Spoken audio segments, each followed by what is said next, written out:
Okey, untuk e-commerce ni bermaksud adalah satu proses jual beli di dalam talian ataupun menggunakan aplikasi mudah, menggunakan telefon ataupun menggunakan komputer, di mana jual beli itu berlaku secara elektronik dan juga menggunakan pembayaran dalam talian dan juga kaedah COD.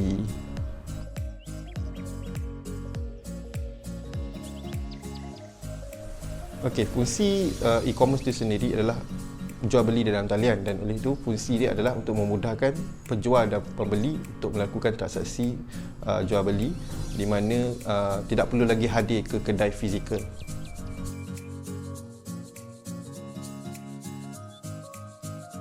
Pembeli dan penjual perlu memenuhi terma-terma keselamatan seperti dalam bentuk website sekarang dah ada SSL untuk keselamatan daripada sebarang ancaman lah. Dari segi platform itu sendiri, yang kedua adalah dari segi kemudahan lah, dari segi reliability. Seperti contoh adalah Shopee, di mana siapa-siapa pun boleh mula menjual tanpa memerlukan mereka berada di dalam bisnes ataupun perlu mendaftar di SSM.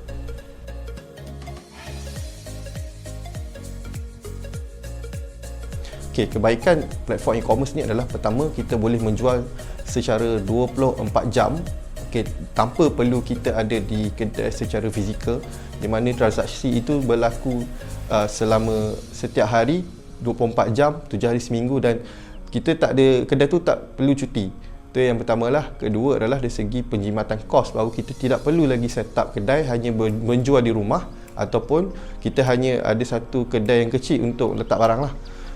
Yang ketiga, dari segi kita punya inventory, kita boleh track setiap barang itu di mana setiap inventory yang kita terjual boleh direkod dengan secara automatik.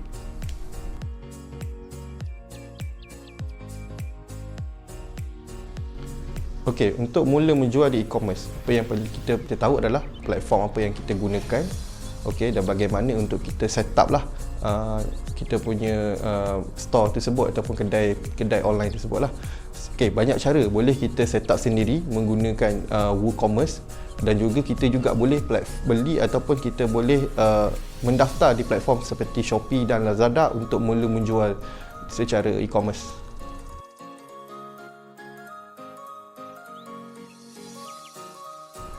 Tips kepada bakal usahawan yang ingin menggunakan platform e-commerce, yang penting sekali adalah pelanggan itu ada experience, atau kita pentingkan customer experience dalam pembelian.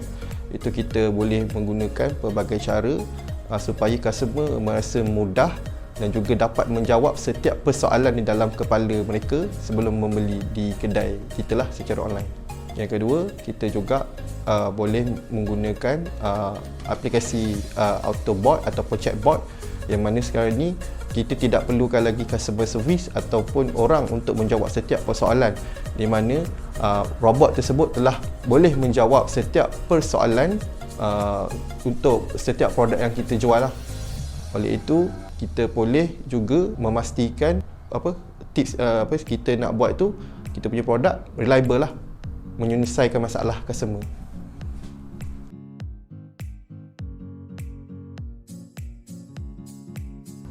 Antara sebab utama macam saya sendiri memilih untuk membeli di platform e-commerce adalah offer ataupun tawaran yang diberikan itu terlalu sukar untuk saya tolak lah. Kita ada voucher, so maksudnya bila ada online voucher, kita perlu key in online voucher ataupun boleh redeem, dan perkara itu menyebabkan kita cepat terpengaruh untuk membeli di dalam laman e-commerce tersebut.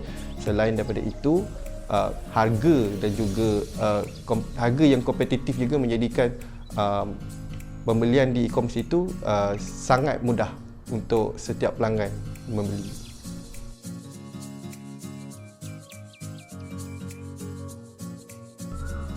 Saya memulakan perniagaan di e-commerce sekitar tahun 2010-2011, di mana menggunakan platform lelong dan juga mudah.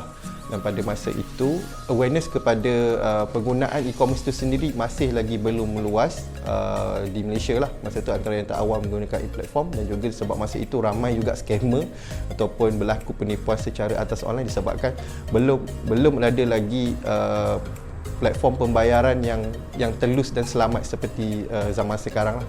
So bagi saya sekarang ni lagi mudah, hanya satu klik sahaja untuk masukkan produk dan satu klik sahaja untuk menjual di pelbagai platform yang ada di Malaysia.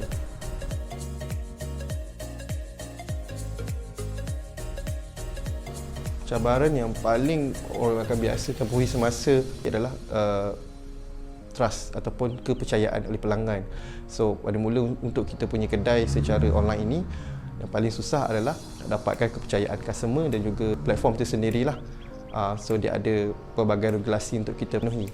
Yang kedua adalah dari segi kompetitor ataupun pesaing, sebab pesaing sangat ramai di dalam satu niche ataupun satu market yang kita jual dalam e-commerce tersebut. Jadi harga sangat memainkan peranan yang penting. Jadi kita kena kira kos dan juga pastikan harga kita memenuhi keperluan market dan juga pengguna tersebut lah. Dan yang ketiga, cabaran yang kita akan tempuhi adalah dari segi isu logistik ataupun perhantaran seperti yang berlaku di masa sekarang lah. Ada setengah provider ataupun penghantaran delivery tu agak lambat dan boleh menyebabkan customer pun marah kita lah. Itu antara cabaran yang akan dihadapi penjual e-commerce.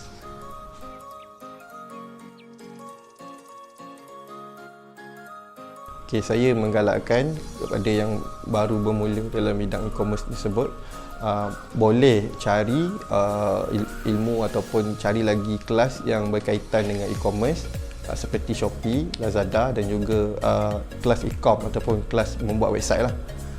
So daripada situ kita akan boleh terus mula dan juga dapat pengalaman untuk membuat dalam bidang e-commerce yang ni lah.